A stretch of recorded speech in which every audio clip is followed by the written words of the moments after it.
Para sa lahat ng mga lumalaban sa buhay. Alam mo, bilib ako sa'yo. Kasi kahit hirap na hirap ka na, ipinapakita mo pa rin kaya mo pa. Kasi ayaw mo silang mag-alala. Kasi may pangarap ka.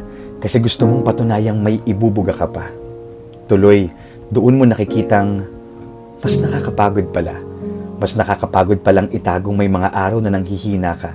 Mas nakakapagod palang ilihim na kailangan mo na ng makakasama.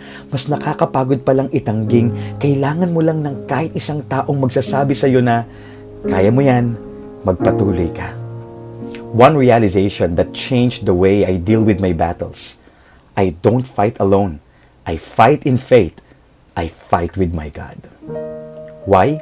Because in our weakness, He is our strength.